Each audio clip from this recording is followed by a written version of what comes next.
लैन का लड़ाकू विमान आधे रास्ते तक पहुंच चुका था और बेस्टियन रेडॉन पहुंचने से पहले उनके पास 10 मिनट से अधिक का समय था। इस बीच सिल्वाना एडम के बेस्टियन से जुड़े सवालों का जवाब दे रही थी। कई सवाल थे, कुछ मूर्खतापूर्ण या महत्वहीन, लेकिन सिल्वाना एडम को मना नहीं कर सकती थी। यह उसका सीधा कर्तव्य था कि वह उसे यथासंभव जानकारी दे। अचानक एडम की आंखें चौड़ी हो गईं। कुछ गड़बड़ है क्या? सिल्वाना ने पूछा, क्योंकि उसे समझ नहीं आ रहा था कि एडम की ऐसी अजीब प्रतिक्रिया का कारण क्या था। उसी क्षण लड़ाकू विमान एक अजीब कोण पर मुड़ गया, जिससे पंखों वाला राक्षस उनके ऊपर से उड़ गया। अरे क्या बकवास है! बड़ी चोंच वाला Toro, red book, blue threat level का राक्षस यहाँ क्या कर रहा है? लैंग ने असमंजस में कहा, उन्हें पास के इलाके में होना चाहिए, लेकिन हम 2 क्षेत्रों के बीच से उड़ रहे हैं। यह एक सुरक्षित सड़क होनी चाहिए।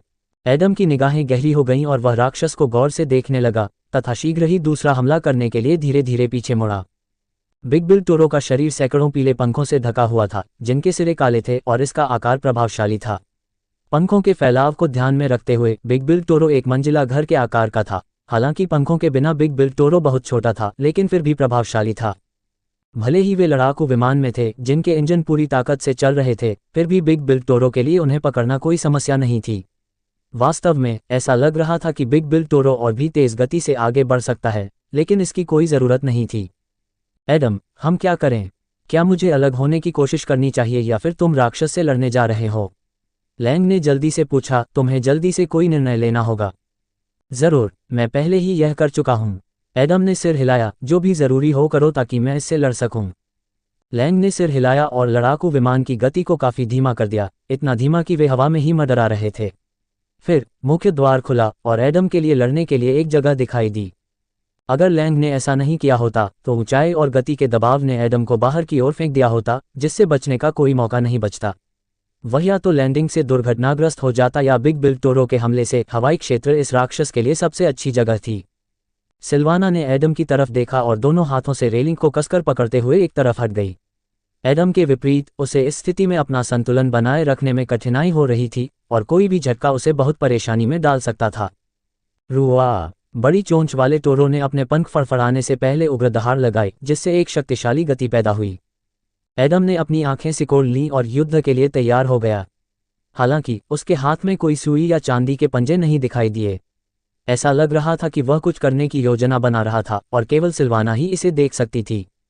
बड़ी चोंच वाला टोरो तेजी से लड़ाकू विमान की ओर बढ़ रहा था। अपनी चोंच को चौड़ा खोलकर वह एडम को निगलने वाला था या लड़ाकू विमान को पूरी तरह से तोड़ देने वाला था। वोश! एडम आगे बढ़ा और तेजी से घूमते हुए सिल्वर स्विरल के साथ अपना हाथ आगे बढ़ाया। एडम ने कोई जोखिम नहीं उठाया और तुरंत अपने दूसरे नेक्सस गुण का इस्तेमाल किया, क्योंकि उसे जल्द से जल्द खतरे को खत्म करना था।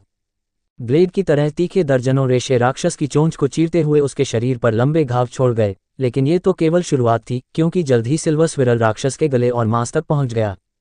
RRRRRRRGH! बड़ी चोंच वाले टोरो ने मदद के लिए दयनीय चीखती हुई आवाज निकाली, लेकिन यहाँ केवल वह और एडम ही थे जिनके हमले से राक्षस की गर्दन फट रही थी।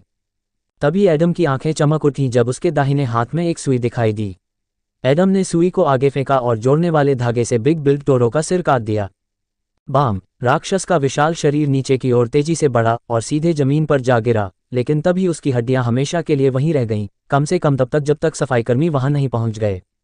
बड़ी चोंच वाले टोरो का सिर एडम के हाथों में रहा। उसने राक्षस की खाली आंखों में देखा, सिल्वाना की ओर मुड़ा और पूछा, अरे, क्या इस राक्षस की चोंच उपयोगी हो सकती है? क्या मुझे इसे रखना चाहिए? सिल्वाना ने सिर हिलाया। हाँ, बड़ी चोंच वाली टोरो की चाबी बहुत ही टिकाऊ है, यहाँ तक कि आपके धागे भी इसे पूरी तरह से नष्ट नहीं कर सकते। जब हम बेस्टियन रेडॉन पहुंचेंगे तो हम इसे मिशन विभाग को सौंप देंगे। एडम हल्का सा मुस्कुराया। ठीक है, अब मुझे डैमियन की बात थोड़ी और समझ में आ गई है। फिर से कुछ ऐसा हुआ जो सामान्य रूप से नहीं होना चाहिए था, और अब मुझे पता है कि यह कोई दुर्घटना नहीं थी, कम से कम हमेशा नहीं। एडम ने राक्षस का सिर एक तरफ रखते हुए और गेट बंद करते हुए आह भरी। बहुत बढ़िया बेटा, बहुत बढ़िया। इंजन को पुनः अधिकतम पर चालू करने से पहले लैंग ने कहा। जैसी कि उम्मीद थी, 10 मिनट बाद वे बेस्टियन रेडॉन के इतने करीब पहुंच गए कि एडम उसे खिड़की से देख सकता था। अरे, ये तो बहुत बड़ा है, एडम ने खुशी से चमकती आंखों से कहा, ऊंची दीवारों और अंदर की सैकड़ों इमारतों और हजारों सड़कों को देखते हुए। सिल्वाना मुस्कुराए। जरूर, बेस्टियन रेडॉन में कई मिलियन लोग रह रहे हैं। सिटाडल की तुलना में ये बहुत ज्यादा नहीं है, लेकिन ये सिर्फ तुलना के लिए है। प्रत्येक बेस्टियन आपदा की स्थिति में अपने आप काम करने के लिए पर्याप्त बड़ा है। हम आशा करते हैं कि ऐसा कभी न हो, लेकिन आपको हमेशा किसी भी चीज़ के लिए तैयार रहना चाहिए, खास तौर पर सबसे बुरी स्थिति के लिए। एडम ने गहरी निगाह से सिर हिलाया और उसकी नज़रें नीचे की ओर चली गईं। वह कई प्रेत दस्तों को राक्षसों से लड़ते हुए देख सकता था, ठीक वैसे ही जैसे गढ़ के आसपास होता है। हालांकि उनके बीच की दूरी बहुत ज्यादा थी, लेकिन वह अपनी तेज नज़र की वजह से सब कुछ साफ साफ देख सकता था। गढ़ के प्रेतों के विपरीत इन प्रेतों ने सर्दियों के कपड़े पहने हुए थे। बहुत ज्यादा भद्दे नहीं, क्योंकि प्रेतों को बहुत ठंड नहीं लगती थी। हालांकि राक्षसों और विसंगतियों की मौजूदगी के कारण ये ठंड प्रेतों पर असर करती थी, फोर्ट नॉर्टन के एलिमेंटल चैम्बर की तरह नहीं। उनके कपड़े उन्हें हवा से भी बचाते थे और यह हार्वेस्टर्स के लिए आवश्यक था, क्योंकि वे आम लोग थे, यद्यपि उनका शरीर अच्छा था। उनके उपकरण और ट्रक भी अलग थे, क्योंकि वे इस क्षेत्र के लिए अनुकूलित थे जो अत्यधिक बर्फ से ढका हुआ था। हर किसी के पास फावड़े और आग लगाने वाले ग्रेनेड थे। ट्रक बड़े बड़े स्नोमोबाइल जैसे थे। बर्फ खतरनाक नहीं थी, लेकिन इसने गति को धीमा कर दिया, जो इस क्षेत्र में सही महसूस करने वाले राक्षसों से लड़ते समय घातक हो सकता था। रास्ते में बर्फ से छुटकारा पाना आवश्यक था। यही है न? एडम ने पूछा, बेस्टियन रेडॉन के केंद्र में स्थित विशाल क्रिस्टल को देखते हुए, जो नीचे की ओर यहां तक कि भूमिगत तक जाता था। लड़ाकू विमान धीरे धीरे फोर्ट कैलेडेन में उतरने की जगह पर उतरे, जो कि बेस्टियन रेडॉन का मुख्य किला था। कई सैन्य बल उनका इंतजार कर रहे थे, ताकि उनके आगमन को दर्ज किया जा सके और यह सुनिश्चित किया जा सके कि सब कुछ ठीक है। एडम ने चमकती निगाहों से चारों ओर देखा, बेस्टियन, शहर और विशाल क्रिस्टल को देखा जो बेस्टियन का केंद्र था। ये क्रिस्टल ही कारण था कि वे यहाँ आए थे, क्योंकि बेस्टियन रेडॉन मॉन्स्टर नेस्ट पर बनाया गया था। बेस्टियन रेडॉन एकमात्र ऐसी जगह नहीं थी जहां एडम एलिमेंटल सर्कल से होकर जा सकता था, हालांकि ये सबसे सुविधाजनक विकल्प था। फैंटम की पिछली पीढ़ियों के सापेक्ष वह काफ़ी भाग्यशाली था, क्योंकि उनमें ऐसी कोई विशेषता नहीं थी। उन्हें ये काम डेडलैंड्स में करना था, तथापि तकनीकी रूप से एडम को भी बेस्टियन रेडॉन को छोड़े बिना वहां जाना होगा। सुनहरे बालों वाली और आंखों में सख्त भाव लिए एक महिला आगे बढ़ी, ज्यादातर सैन्य कर्मियों की तरह। उसने गहरे रंग की वर्दी और नुकीली चोटी वाली बेरेट पहन रखी थी। मिस्टर एडम विंटर, के एक फैंटम, मेरा नाम क्लारा एली है। क्लारा ने अपनी पीठ के पीछे अपनी बाहें क्रॉस करके तेजी से कहा, हमारे बेस्टियन में आपका स्वागत करते हुए हमें खुशी हो रही है। आप एलिमेंटल सर्कल से गुजरने के लिए यहाँ आए हैं, है न? एडम ने गंभीर भाव से सिर हिलाया। क्लारा ने गहरी सांस ली। ठीक है, मुझे यकीन है कि आप जोखिम जानते हैं, लेकिन मुझे आपको चेतावनी देनी चाहिए कि इस बार चीजें और भी खतरनाक हो सकती हैं। आप किस बारे में बात कर रहे हैं? एडम ने असमंजस में पूछा। सिल्वाना की भी इसमें रुचि थी, क्योंकि उसे इसके बारे में नहीं बताया गया था और उसके पास कोई अतिरिक्त जानकारी भी नहीं। मेरे पीछे आओ। हमने पिछले एक सप्ताह से एलिमेंटल सर्कल से गुजरने वाले किसी भी फैंटम को स्वीकार नहीं किया है। हम तुम्हें भी मना करने वाले थे, लेकिन किसी ने हस्तक्षेप कर दिया, क्लारा ने खांसते हुए कहा और फिर मुड़कर कार की ओर बढ़ गई। एडम और सिल्वाना ने एक दूसरे की तरफ देखा। ये स्पष्ट था कि क्लारा किसके बारे में बात कर रही थी, क्योंकि केवल कोई प्रभावशाली व्यक्ति ही एडम के मिशन में दिलचस्पी ले सकता था और बेस्टियन रेडॉन मिलिट्री के फैसले को बदल सकता था। शुभकामनाएं दोस्तों, अगर मैं फ्री हुआ तो मैं आपको लेने जरूर आऊंगा। मुझे उम्मीद है कि आपके लिए सब ठीक रहेगा। लैंग ने एक चमकदार मुस्कान के साथ अपना हाथ हिलाते हुए कहा। जरूर, मुझे यकीन है कि सब ठीक हो जाएगा। एडम ने सिर हिलाया। ... खड़खड़ाहट, खड़खड़ाहट, खड़खड़ाहट। जैसे ही वे बेस्टियन के केंद्र में प्रवेश करते हैं, लोहे के दरवाजे खुल जाते हैं, लिफ्ट के सबसे निचले बिंदु पर उतरते हैं। कांच के पैनलों के माध्यम से क्रिस्टल का स्पष्ट दृश्य दिखाई देता है, जिसके आधार की ओर वे बढ़ रहे थे। निश्चित रूप से आप जानते हैं कि हमारे गढ़ में एलिमेंटल सर्कल को पार करना संभव है, क्योंकि नीचे प्रिज्मीय एलिमेंटल्स का एक घोंसला है, क्लारा ने समझाया। एडम ने अपनी भौं ऊपर उठाई और उसकी आंखें थोड़ी चौड़ी हो गईं। किसी ने उसे इस बारे में कभी नहीं बताया था, उसे तो ये भी नहीं पता था कि ऐसा संभव है। बेस्टियन, वह जगह जहां लाखों लोग रहते थे, मॉन्स्टर नेस्ट के ठीक ऊपर बनाया गया था। न तो उसके बगल में और न ही उसके पार, बल्कि वस्तुतः उसी जगह पर। लेकिन क्यों? ओह, मुझे लगता है मुझे तुम्हें इसके बारे में और बताना चाहिए। एडम का हैरान चेहरा देखकर क्लारा ने बड़बड़ाया। एडम ने सिर हिलाया। ठीक है, हर गढ़ को शहर, रक्षा बंदूकें और अवरोध को चालू रखने के लिए एक शक्ति स्रोत की आवश्यकता होती है। ऊर्जा प्राप्त करने के कई अलग अलग तरीके हैं, लेकिन हमारे गढ़ के मामले में ये कुछ खास हो गया है। घोंसला केंद्र, वह क्रिस्टल जो पूरे गढ़ से होकर गुजरता है। क्लारा ने अपने अंगूठे से पीछे की ओर इशारा करते हुए कहा। तो राक्षस बेस्टियन के तल पर रह रहे हैं? एडम ने अविश्वास में पूछा। उसे एहसास हुआ कि अगर बेस्टियन को उसके इर्द गिर्द बनाया जाए तो क्रिस्टल एक बेहद कीमती संसाधन होगा, लेकिन उसे यकीन नहीं था कि यह जोखिम उठाने लायक है। किसी भी तरह से राक्षसों के पास रहना खतरनाक या जानलेवा भी था। क्लारा ने अपना सिर हिलाया। हमने नेस्ट के आकार को जितना संभव हो सके उतना छोटा कर दिया है ताकि एलिमेंटल सर्कल के लिए क्रिस्टल और क्षेत्र बचे रहें। अगर हम क्षेत्र को और भी छोटा कर देंगे तो क्रिस्टल ढह जाएगा। यह एक वास्तविक आपदा होगी। फिर क्लारा कड़वी मुस्कान के साथ मुस्कुराए। हमेशा की तरह सारा श्रेय फैंटम को जाता है। 100 साल से भी पहले एक सेकंड रैंक फैंटम ने सेकंड सकल प्रिज्मेटिक एलिमेंटल को हराने के लिए अपनी पूरी ताकत लगा दी थी। यह एक शानदार लड़ाई थी, लेकिन बदले में हमें कोई कम इनाम नहीं मिला। खतरे का स्तर, लाल और सफ़ेद किताब और साथ ही प्रकार किसी विशेष राक्षस की अनुमानित शक्ति को इंगित करने के लिए आवश्यक थे। हालांकि ये सभी स्किल की तुलना में महत्वहीन थे। एक बार जब एडम फैंटम बन गया तो वह विकास के पहले चक्र में पहुंच गया। उसके बाद दूसरा चक्र था, लेकिन वहां तक पहुंचना बेहद मुश्किल था क्योंकि इसका मतलब था कि वह दूसरे दर्जे का फैंटम बन जाएगा और रास्ते में उसे कई बाधाओं से गुजरना होगा। इस प्रकार बेस्टियन रेडॉन को कुछ अद्वितीय हासिल करने के लिए फैंटम को वास्तव में एक दुर्जेय प्रतिद्वंद्वी से निपटना पड़ा। लेकिन ऐसा लगता है कि अब तुम मुसीबत में हो, है ना? सिल्वाना ने अपनी आंखें सिकोड़ लीं। वह थोड़ी नाराज थी। एलिमेंटल सर्कल के दौरान एडम के घातक परिणाम की 10% संभावना थी, इसलिए उन्हें अतिरिक्त जटिलता की आवश्यकता नहीं थी। क्लारा ने सिर हिलाया। किसी कारण से प्रिज्मेटिक एलिमेंटल्स फिर से दिखने लगे हैं। ऐसा काफी समय से नहीं हुआ था। हमने अभी तक ये तय नहीं किया है कि इसके बारे में क्या करना है क्योंकि नेस्ट का विस्तार नहीं हुआ है, और जैसा कि मैंने कहा, हम इसे और अधिक सीमित नहीं कर सकते। क्लारा एडम की ओर मुड़ी। आपको अभी एलिमेंटल सर्किल से गुजरने की जरूरत नहीं है। वास्तव में मैं आपको सलाह दूंगा कि जब तक हम इस समस्या को सुलझा नहीं लेते तब तक प्रतीक्षा करें। एलिमेंटल सर्किल अपने आप में एक कठिन परीक्षण है, और यदि आप प्रिज्मेटिक एलिमेंटल्स द्वारा बाधित होते हैं तो आपकी विफलता की संभावना बढ़ जाती है। एडम ने अपना सिर हिलाया। मेरा काम अपने शरीर को मजबूत करना है, इसलिए जब मुझे खतरे का सामना करना पड़े तो उससे भागने का कोई मतलब नहीं है। सबसे महत्वपूर्ण बात यह है कि मैं प्रिज्मेटिक एलिमेंटल्स को संभाल सकता हूं। वे कितने मजबूत हैं? सिल्वाना ने तुरंत जवाब दिया। नीला खतरा स्तर, सफ़ेद किताब। वे आपके लिए खतरा नहीं होना चाहिए, हालांकि उनके प्रकार के बीच बहुत मजबूत व्यक्ति हैं। हालांकि ये देखते हुए कि इस घोंसले को पहले ही कई बार साफ किया जा चुका है, कोई भी बहुत मजबूत नहीं दिखाई देगा। ये पक्का है। आपका ऑपरेटर सही है। क्लारा ने सिर हिलाया और उसके मुंह के कोने ऊपर की ओर उठे, जिससे एक हल्की मुस्कान आई। फिर वे बेस्टियन के निचले स्तर मंजिल -1 पर पहुंचकर रुक गए। गढ़ के विपरीत लोअर और अपर रिंग में कोई विभाजन नहीं था। पूरा गढ़ पूरी तरह से सेना और सरकार के नियंत्रण में था। खैर, अपराध तो हुआ, लेकिन इतना नहीं कि गढ़ के भीतर एक अलग क्षेत्र बनाया जाए जहां सेना शक्तिहीन हो। क्लारा उन्हें एक मंच पर ले गई जहां से प्रिज्मेटिक एलिमेंटल्स का घोंसला और बेस्टियन रेडॉन का आधार दिखाई देता था। अरे, तो मुझे अगला सप्ताह यहीं बिताना है ना? लगता है यह मुश्किल होने वाला है। एडम ने विशाल क्षेत्र को घेरने वाले विभिन्न प्रकार के तत्वों पर नजर डालते हुए कहा। बर्फ के क्रिस्टल, ज्वलंत गीजर, बुदबुदाते झरने, लगातार हिलती धरती, तूफान क्षेत्र तथा अंतहीन बिजली गिरने का क्षेत्र और भी बहुत कुछ। प्रत्येक क्षेत्र में एक या कई तत्वों के साथ साथ उनके परिवर्तित रूप भी दर्शाए गए थे।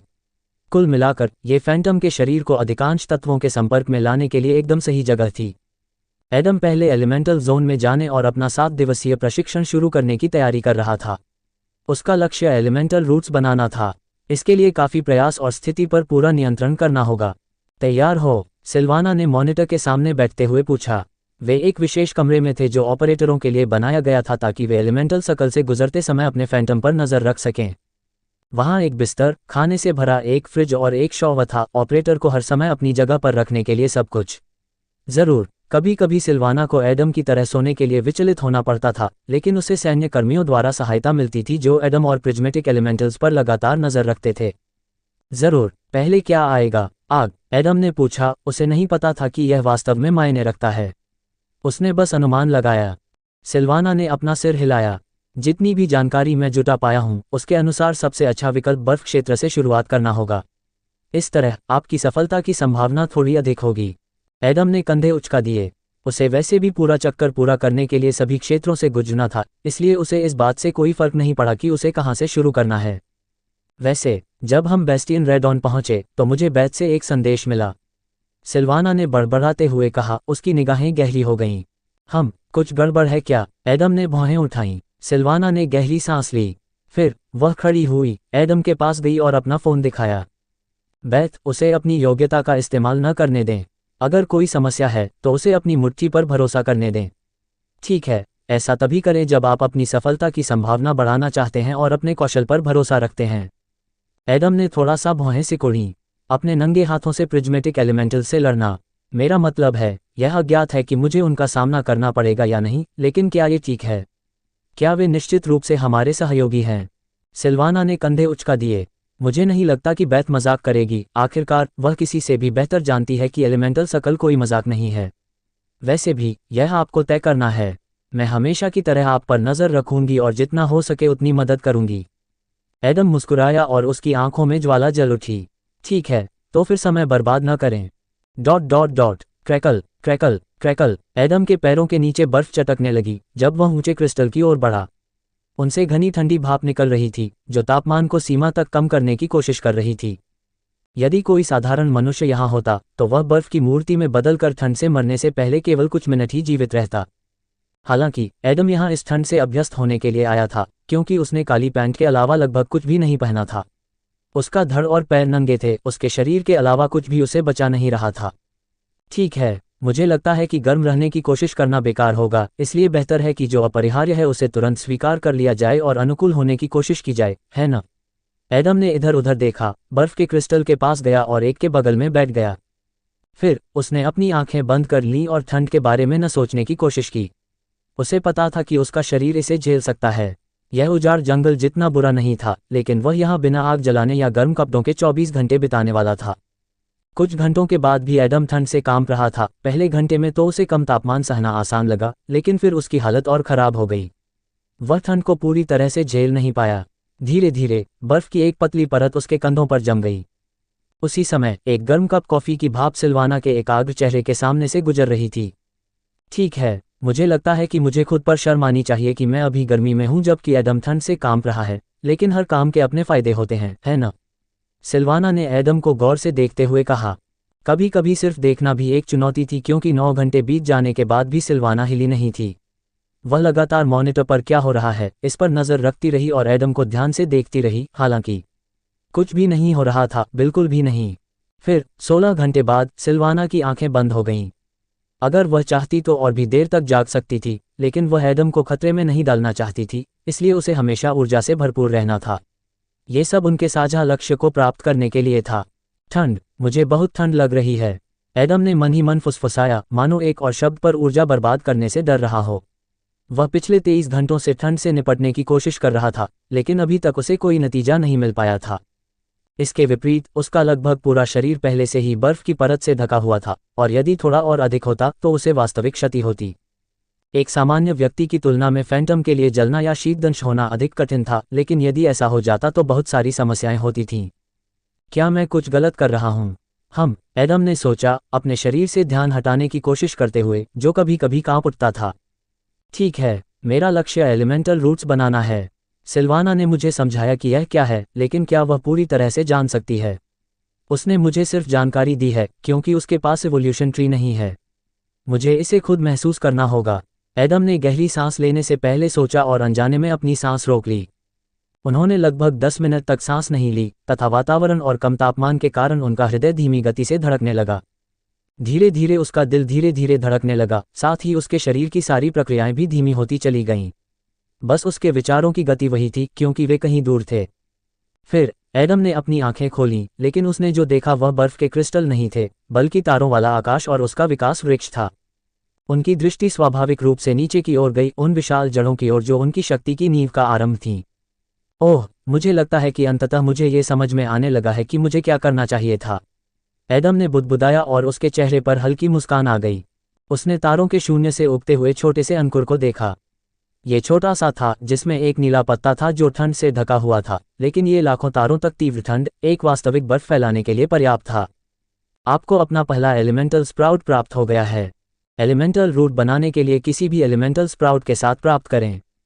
बर्फ का अंकुर थोड़ा हिलने लगा, जिससे हल्की सी बजने वाली ध्वनि उत्पन्न हुई, जिसने एडम को अंतरिक्ष से बाहर कर दिया तथा उसे वास्तविक दुनिया में वापस ला दिया। फिर उसने अपनी नीली आंखें खोलीं। एक पल के लिए वे एक प्राचीन हिमखंड की तरह लग रहे थे, राजसी और एकाकी, किसी भी ठंड को झेलने में सक्षम। बर्फ की मोटी परत दरारों से ढकी हुई थी जो एक साथ टूट रही थी और एडम को इस बेकार की जेल से मुक्त कर रही थी। फिलहाल ऐसी कमजोर ठंड उसके लिए एक सुखद हवा से ज्यादा कुछ नहीं थी। एडम ने अपने शरीर की जांच की, अपनी मुट्ठी भींची और गहरी निगाह से चारों ओर देखा। वह पहले जोन में पास हो चुका था और उसकी लंबी ट्रेनिंग के 7 दिनों में से एक दिन पूरा हो चुका था। हालांकि ये सिर्फ शुरुआत थी और असली चुनौतियां अभी बाकी थीं। सिल्वाना अभी तक जागी नहीं थी, उसे लगभग आधे घंटे का समय और चाहिए था और एडम उसे परेशान नहीं करने वाला था। उसे यह पता लगाना था कि आगे कहाँ जाना है, लेकिन उससे पहले उसे एक समस्या से निपटना था। बर्फ के क्रिस्टल जैसा लंबा प्राणी एडम को एक योग्य प्रतिद्वंद्वी के रूप में देखते हुए धीरे धीरे उसकी दिशा में बढ़ रहा था, जिसने भयंकर ठंड को स्वीकार कर लिया। सिल्वाना चाय पीते हुए एक पुरानी किताब पढ़ रही थी। वह एक पुरानी लाइब्रेरी में थी जिसका कोई अंत नहीं था। किताबों की अलमारियां पूरी जगह को घेरे हुए थीं, जो अंधेरे में बहुत दूर तक फैली हुई थीं। Crackle crackle crackle. अचानक कांच टूटने जैसी तेज आवाज ने सिल्वाना को विचारों से बाहर निकाल दिया, जिससे वह पढ़ना बंद कर चारों ओर देखने को मजबूर हो गई। लाइब्रेरी को कवर करने वाले विशाल कांच के गुंबद में दरारें दिखाई दी, जिससे सुनहरी रोशनी निकल रही थी।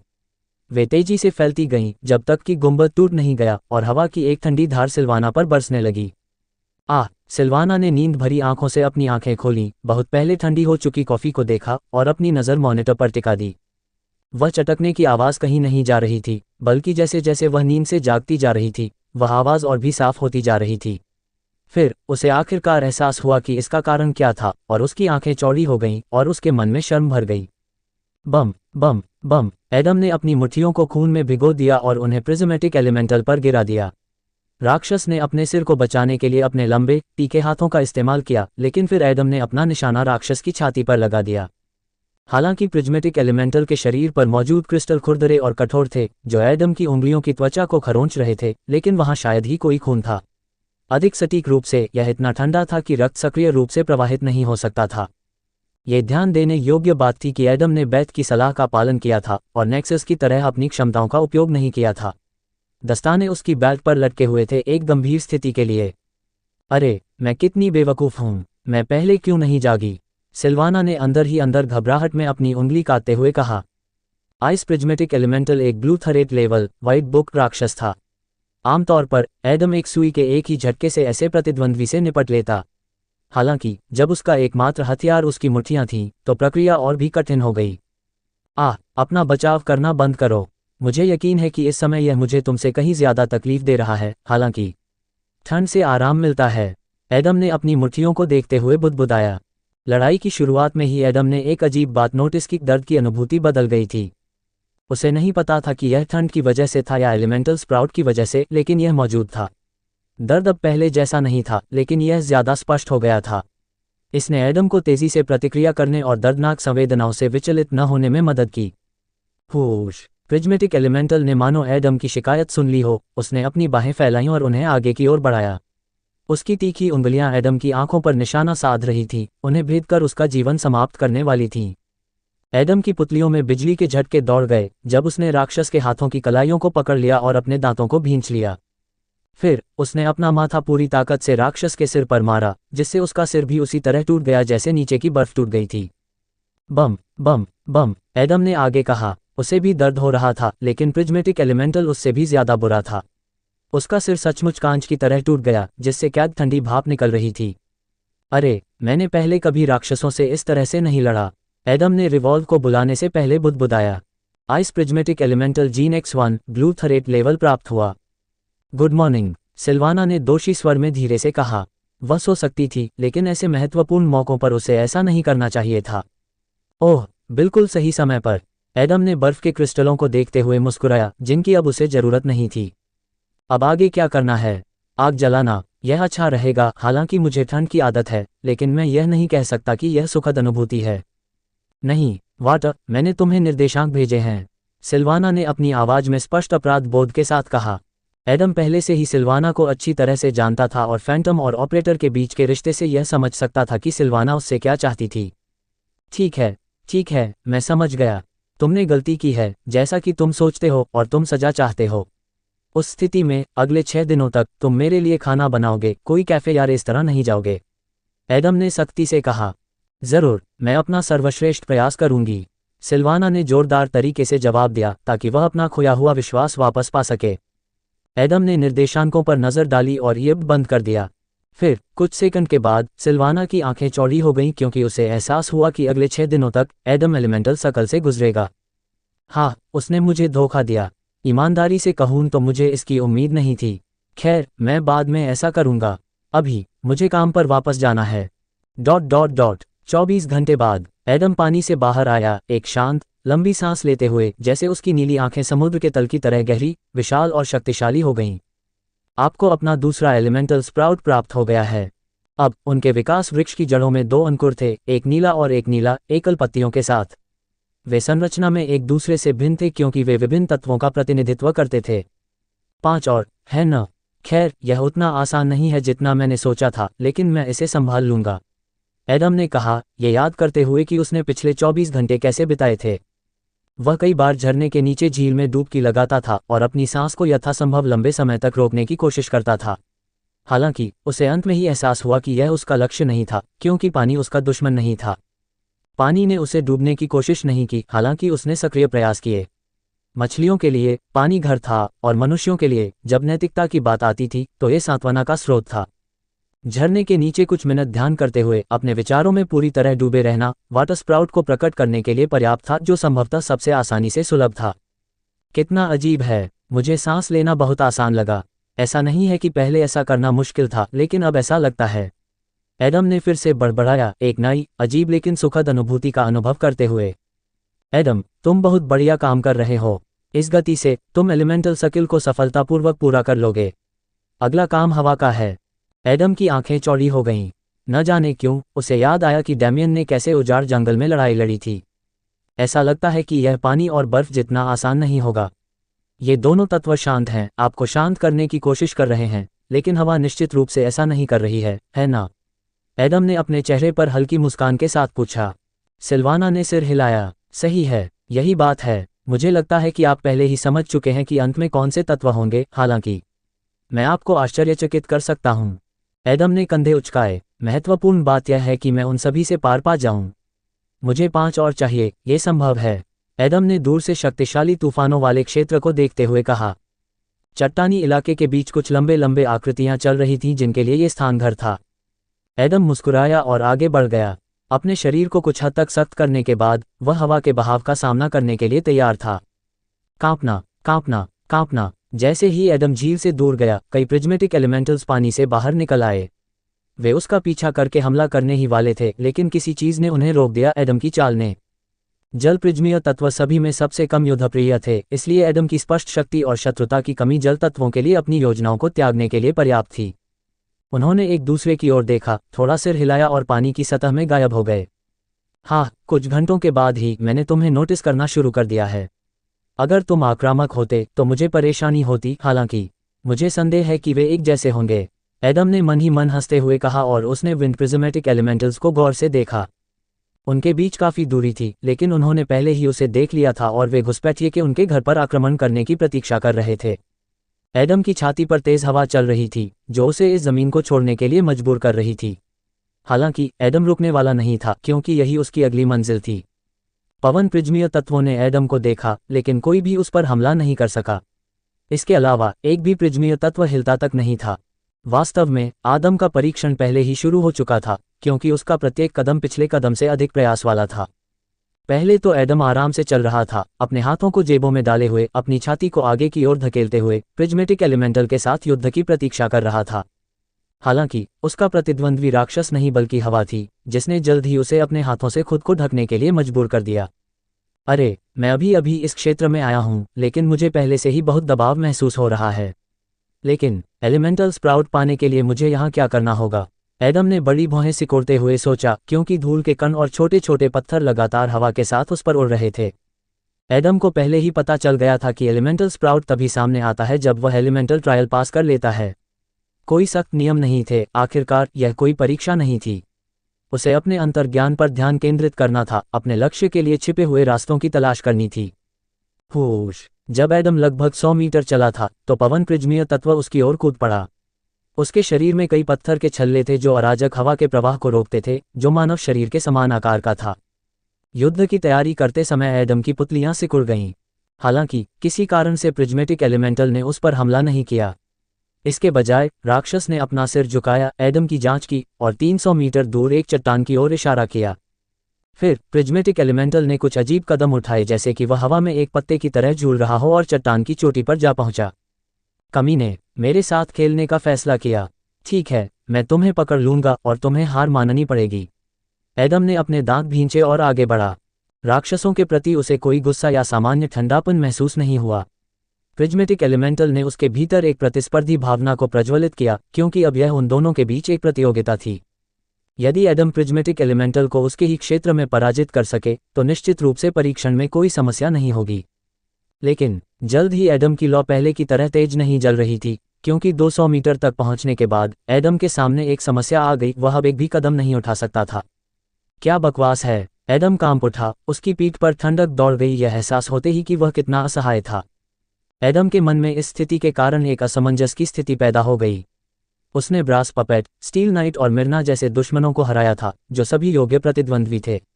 हालांकि अब वह केवल हवा के बारे में कुछ भी करने में असमर्थ था। अरे, अगर मैं दौड़ने या आगे कूदने की कोशिश करूंगा तो हवा मुझे उड़ा ले जाएगी, मुझे जमीन से संपर्क नहीं खोना चाहिए। प्रिज्मीय एलिमेंटल ने एडम को देखते हुए अपना हाथ बढ़ाया और उपहासपूर्वक उसे हिलाया, मानो उसे बुला रहा हो। एडम की आंखें फड़क उठीं और उसके चेहरे पर एक घबराई हुई मुस्कान उभर आई। ठीक है, भले ही यह हवा मुझे टुकड़े टुकड़े कर दे, मैं तुम्हारे पास पहुंच जाऊंगा। एडम ने अपने दांत पीसते हुए अपने शरीर को आगे की ओर झुकाया और एक छोटा कदम आगे बढ़ाया। इस गति से एडम 1 घंटे में केवल 50 कदम ही चल सकता था। हाँ, लगभग 1 मिनट में 1 कदम। समस्या ये थी कि कभी कभी वह अपनी शक्तियों की गणना नहीं कर पाता था और हवा उसे कुछ मीटर पीछे धकेल देती थी और 1 कदम के लिए उसे 10 और कदम उठाने पड़ते थे। फिर 20 कदम और चले और एडम के लिए यह नरक बन गया, क्योंकि हवा तेज धार वाली ब्लेड की तरह हो गई जो उसकी त्वचा को काट रही थी। एडम, तुम्हें वापस जाना होगा। तुम्हारे पास अभी भी नई योजना बनाने के लिए बहुत समय है, सिल्वाना ने चिंतित होकर कहा, खून से लथपथ एडम के शरीर को देखते हुए। कुछ और मिनटों में ये छोटे मोटे घाव एक वास्तविक खतरा बन जाएंगे, जिससे एडम कमजोर हो सकता है और उसकी मौत हो सकती है। एडम ने थोड़ा सिर हिलाया, उसे एहसास हुआ कि सिल्वाना सही थी। उसने आखिरी बार प्रिज्मेटिक एलिमेंटल पर नजर डाली, जो चट्टान पर शांति से खड़ा था। उनके बीच सिर्फ 30 मीटर की दूरी थी, लेकिन वह दूरी अनंत जितनी बड़ी लग रही थी। हालांकि एडम ने जैसा सोचा था वैसा नहीं छोड़ा, क्योंकि एक चीज ने उसका ध्यान खींचा, हवा की धाराएं। वे प्रिज्मेटिक एलिमेंटल के पहले के कदमों की तरह ही अव्यवस्थित थे, लेकिन इसका मतलब यह नहीं था कि वे अर्थहीन थे। उसी क्षण एडम ने पलकें झपकाईं और उसकी आंखें साफ हो गईं, बिना किसी अशुद्धता या दोष के पीले नीलम की तरह। एडम, एडम, एडा। सिल्वाना की आवाज़ धीरे धीरे कम होती गई और धीरे धीरे गायब हो गई, साथ ही सारी आवाज़ें भी गायब हो गईं। ऐसा लग रहा था कि एडम की सारी इंद्रियां शांत हो गई थीं और सिर्फ एक चीज़ पर ध्यान केंद्रित कर रही थी, वह था दृष्टि। तभी एडम ने हवा के प्रवाह में एक निश्चित स्थिरता देखी और आगे की ओर बढ़ने के बजाय अलग अलग दिशाओं में चलना शुरू कर दिया। सीधी रेखा में चलना चट्टान तक पहुंचने का सबसे छोटा रास्ता था, लेकिन इसका मतलब यह नहीं था कि यह सबसे आसान विकल्प था। कभी कभी अपने लक्ष्य तक पहुंचने के लिए असंभव मार्ग से गुजरने की कोशिश करने के बजाय अपनी योजना में थोड़ा बहुत परिवर्तन करना उचित होता है। बहुत बुरा हुआ कि मुझे इसका एहसास इतनी देर से हुआ, लेकिन देर आए दुरुस्त आए, है न? चट्टान की चोटी पर प्रिज्मेटिक एलिमेंटल के सामने खड़े होकर एडम ने कहा। उनके शरीर हवा की तेज धारों से बचते हुए एक तरफ से दूसरी तरफ थोड़ा थोड़ा हिल रहे थे और सिर्फ हानिरहित धाराओं से मिल रहे थे। उन्होंने एडम के बालों को झकझोरा और अपने साथ एक उत्साहवर्धक ताजगी लाई। उसी समय विकास वृक्ष की जड़ों के सामने एक तीसरा अंकुर प्रकट हुआ। वह भूरा था, थोड़ा कांप रहा था, मानो किसी भी क्षण उड़कर अलग हो जाएगा, लेकिन वह बाकी 2 अंकुरों से कसकर चिपका हुआ था। आपको अपना तीसरा एलिमेंटल स्प्राउट प्राप्त हो गया है। ठीक है, चूंकि मैंने परीक्षा पास कर ली है तो क्यों ना हम लड़ें? एडम ने अपनी मुट्ठियां भींचते हुए आत्मविश्वास से कहा। प्रिज्मेटिक एलिमेंटल ने एक कदम आगे बढ़ाया और गायब हो गया। चलो, जो तुम चाहो करो। अरे सिल्वाना, अगला जोन कौन सा है? लगता है इस बार मैं तय समय से आगे हूँ, एडम ने उत्साहपूर्ण मुस्कान के साथ पूछा। सिल्वाना जवाब देने ही वाली थी, लेकिन एडम के पास उसे सुनने का समय नहीं था, क्योंकि अचानक हुए हमले से उसकी पुतलियां सिकुड़ गई थीं। हालांकि ये पवन प्रिज्मीय तत्व नहीं था जिसे उसने चुनौती दी थी। यह एक गोल पत्थर का गोला था जो मिट्टी और जड़ों से ढका हुआ था और उसमें से नुकीले कांटे निकले हुए थे जो तेज गति से सीधे उसकी ओर उड़ रहे थे। एडम ने अपनी सजगता से तुरंत प्रतिक्रिया की और गोले को पकड़ लिया, लेकिन एक कील उसकी हथेली में फंस गई, जिससे खून बहने लगा। क्या बकवास है। एडम ने भौहें सिकोड़ते हुए एक तरफ देखा। दूरी पर एक विशालकाय पत्थर का प्रिज्मीय तत्व खड़ा था जो लगभग 4 मीटर ऊंचा था, जिसके चौड़े कंधे, भुजाएं और हथौड़ों जैसे विशाल पैर थे। फिर एडम की प्रतिक्रिया की प्रतीक्षा किए बिना स्टोन एलिमेंटल ने जमीन को छुआ, चट्टानों, जड़ों और मिट्टी के टुकड़ों को उखाड़कर एक नया क्षेत्र बना दिया। मुझे उम्मीद है कि मेरा अगला लक्ष्य पत्थर वाला क्षेत्र होगा, क्योंकि अगर ऐसा नहीं हुआ तो मैं बहुत निराश हो जाऊंगा। एडम ने अपनी मुट्ठियां भींचते हुए पूछा। हाँ, ये चौथा क्षेत्र है। हालांकि आपको सावधान रहना चाहिए, ये सबसे आसान और सबसे कठिन क्षेत्र है। कई फैंटम अपनी असावधानी और अति आत्मविश्वास के कारण प्रशिक्षण में असफल हो गए हैं या यहाँ तक कि इस स्तर पर मर भी गए हैं, सिल्वाना ने गंभीर स्वर में समझाया। एडम ने सिर हिलाया और आगे कूद गया। वह स्टोन एलिमेंटल द्वारा उस पर प्रक्षेपास्त्र फेंकने का इंतजार नहीं करने वाला था।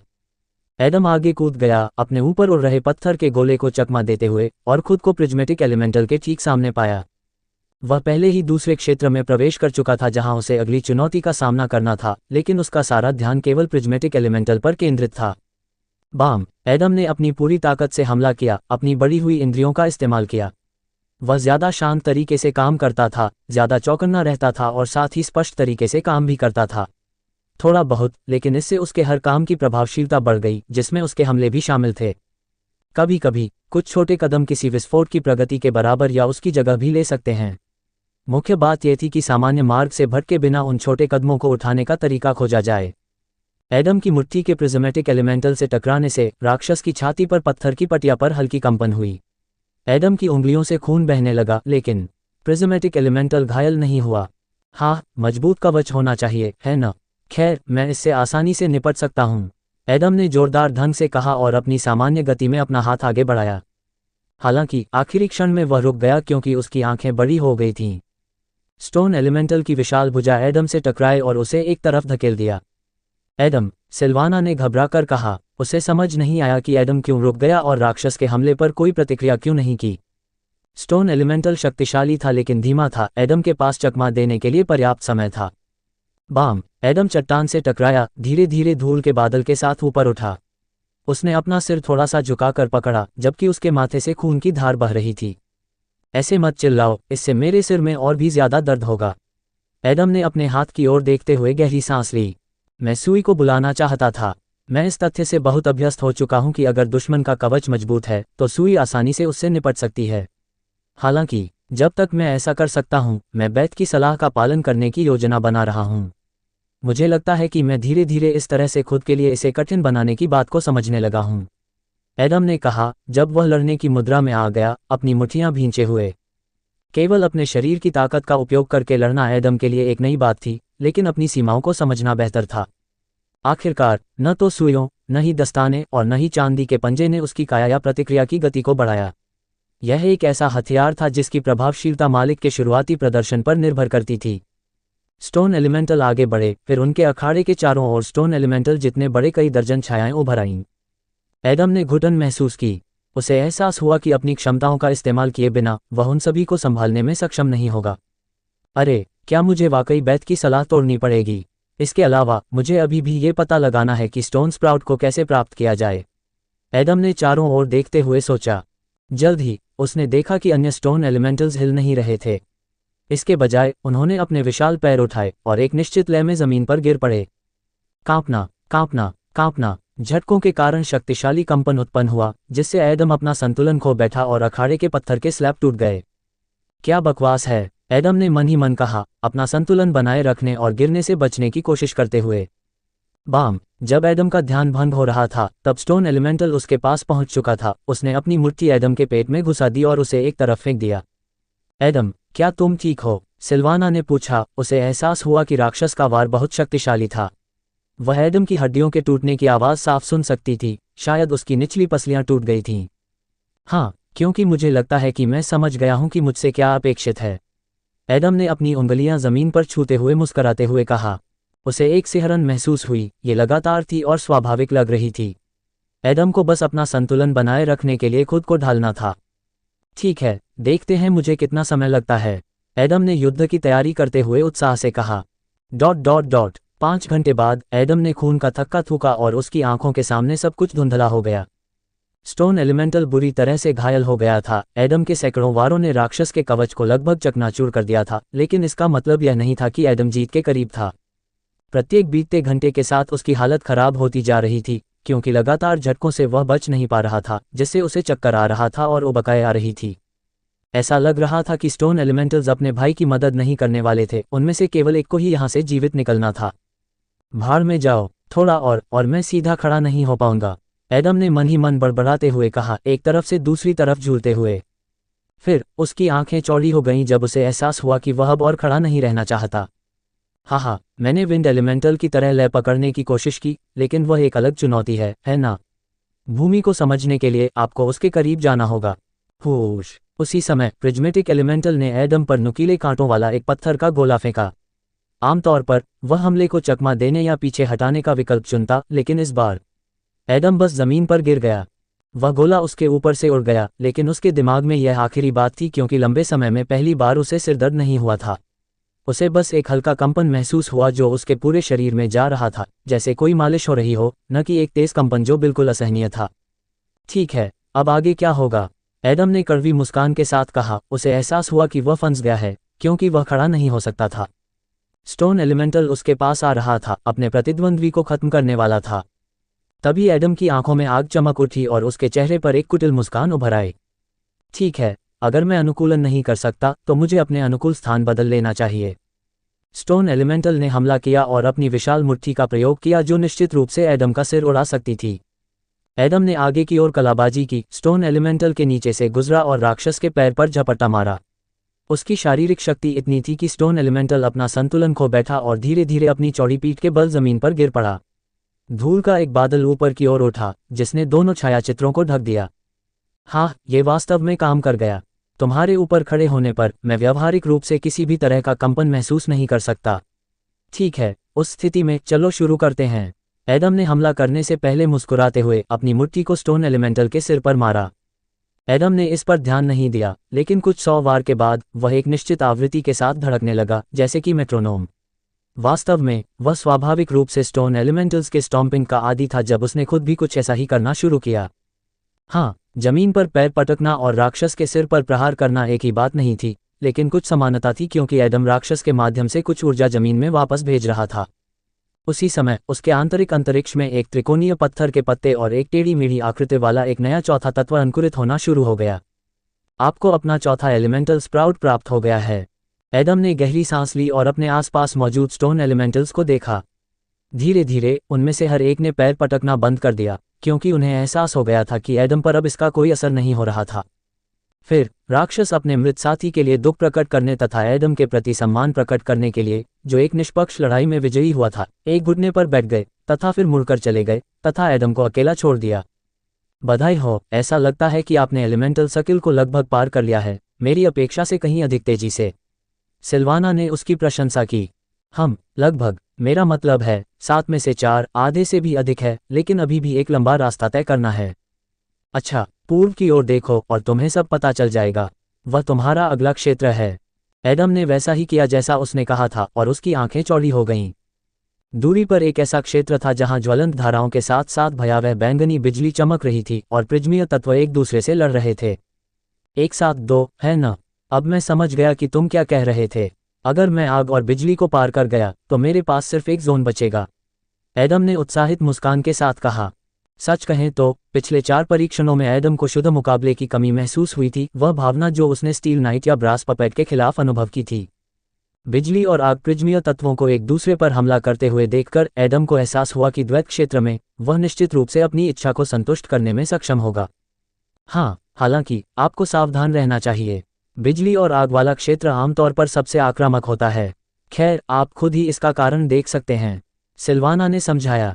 एडम ने सिर हिलाया, फिर उसने चारों ओर देखा। बिजली और आग के अलावा कई अन्य क्षेत्र भी देखे। 7 से ज्यादा तत्व थे। पानी, आग, बर्फ, बिजली, हवा और धरती सिर्फ यही तत्व नहीं थे। दूसरे तत्वों के संयोजन, उनके थोड़े बदले हुए संस्करण और पूरी तरह से अलग शक्तियां, जैसे कि मिर्ना द्वारा इस्तेमाल की जाने वाली ध्वनि, को भी अलग अलग तत्व माना जाता था। शक्तियों का ये दायरा इतना व्यापक था कि इसे 4, 7 या 10 श्रेणियों में नहीं रखा जा सकता था। दुनिया, जीन, राक्षस और लोग बहुआयामी थे, शायद अनंत, एक विशाल ब्रह्मांड की तरह। अरे कौन सा जोन आखिरी होगा? सिल्वाना हल्का सा मुस्कुराए। पहले पांचवां और छठा भाग पढ़ो। मैं अभी तुम्हें यह नहीं बताऊंगा।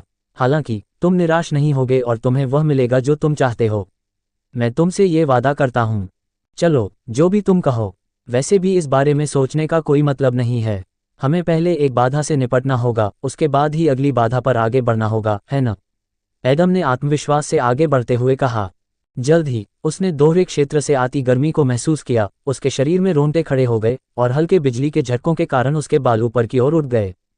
यद्यपि वह काफी करीब पहुंच गया था, फिर भी किसी भी प्रिज्मी या एलिमेंटल्स ने अभी तक उस पर ध्यान नहीं दिया था। एडम को अजीब लगा जैसे वह यहाँ कोई एक्स्ट्रा हो। राक्षस एक दूसरे से लड़ने में इतने व्यस्त थे और किसी घुसपैठिए में उनकी कोई दिलचस्पी नहीं थी। अरे मुझे तुमसे बड़ी उम्मीदें थीं, एडम ने कहा। फिर उसने अपनी मुट्ठियां कसकर भींच लीं। चलो अगर तुम पहले शुरू नहीं करना चाहते तो मैं खुद कर लूंगा। एडम आगे बढ़ा, लेकिन इससे पहले कि वह हमला कर पाता, लाइटनिंग प्रिज्मेटिक एलिमेंटल के एक आकस्मिक प्रहार ने उसे एक तरफ गिरा दिया। एडम लाइटनिंग प्रिज्मेटिक एलिमेंटल का लक्ष्य नहीं था, वह बस प्रभावित हो रहा था और यह उसे वास्तव में परेशान करने लगा था। फिर उसने बार बार कोशिश की, लेकिन हर बार नतीजा वही निकला। बिजली या आग के तत्व उसे एक तरफ फेंक देते, जिससे वह लड़ाई में शामिल नहीं हो पाता। क्या बकवास है, एडम ने उलझन में बड़बड़ाते हुए कहा। उसने बहुत सी चीजों की उम्मीद की थी, लेकिन इसकी नहीं। अपने प्रेत पथ में पहली बार उसे ऐसे राक्षसों का सामना करना पड़ा जो उसे अनदेखा कर रहे थे और उसे समझ में नहीं आ रहा था कि क्या करे। एडम, किसी और चीज पर ध्यान केंद्रित करने की कोशिश करो। आखिरकार तुम यहाँ हर राक्षस से लड़ने के लिए नहीं आए हो। सिल्वाना ने शांति से कहा, एडम को चुनौती की याद दिलाते हुए। हाँ जरूर, एडम ने धीरे से सिर हिलाया, चारों ओर देखते हुए। फिर उसने देखा कि बीच में आग और बिजली की ऊर्जा से बना एक विशेष क्रिस्टल था। हालांकि इस क्षेत्र में दर्जनों राक्षस एक दूसरे से लड़ रहे थे, लेकिन वे क्रिस्टल को बाईपास कर रहे थे। ऐसा प्रतीत होता था कि क्रिस्टल उनका खजाना था, या वे उस तक नहीं पहुंच पा रहे थे क्योंकि उनके विरोधियों ने उन्हें ऐसा करने से रोक दिया था। एडम को अभी तक यह एहसास नहीं था कि यहाँ उसके लिए कौन सी चुनौती इंतजार कर रही है, लेकिन एक बात उसके लिए स्पष्ट थी, यदि प्रिज्मेटिक एलिमेंटल्स उससे लड़ना नहीं चाहते थे तो वह अपने लिए कोई दूसरा लक्ष्य निर्धारित कर लेगा। वोश, प्रिज्मेटिक एलिमेंटल्स से लड़ने के बजाय एडम ने फैसला किया कि वह बस उनसे बचकर क्रिस्टल ले सकता है। उसे नहीं पता था कि उसके बाद क्या होगा, लेकिन उसे यकीन था कि यह किसी तरह उसे आगे ले जाएगा। हालांकि यह उतना आसान नहीं था जितना उसने सोचा था। भले ही प्रिज्मेटिक एलिमेंटल्स ने उस पर सीधे हमला नहीं किया, लेकिन उन्होंने उसे आगे बढ़ने से रोक दिया क्योंकि वह लगातार यादृच्छिक हमलों से मारा जा रहा था। निश्चित रूप से यदि एडम ने अपनी क्षमताओं का उपयोग किया होता तो वह आसानी से अपना रास्ता साफ कर सकता था, लेकिन तब उसके लिए अधिकतम प्रभाव के लिए आवश्यक चुनौती को पार करना संभव नहीं था। ठीक है, ऐसा लगता है कि मैं इस तरह से ऐसा नहीं कर पाऊंगा। उस स्थिति में मुझे कोई दूसरी योजना चुननी होगी, है ना? एडम ने एक निष्कर्ष पर पहुंचने से पहले कुछ समय सोचा। उसे धीरे धीरे आगे बढ़ना था और अपने हर कदम की गणना करनी थी। न तो लाइटनिंग और न ही फायर प्रिज्मेटिक एलिमेंटल्स जीत रहे थे। वास्तव में उनके संघर्षों ने बार बार लगभग एक ही परिदृश्य दोहराया। एडम ने अपना सिर हिलाया और कष्टदायक तथा लंबा काम शुरू कर दिया, जो इस क्षेत्र से उसकी अपेक्षाओं के बिल्कुल विपरीत था।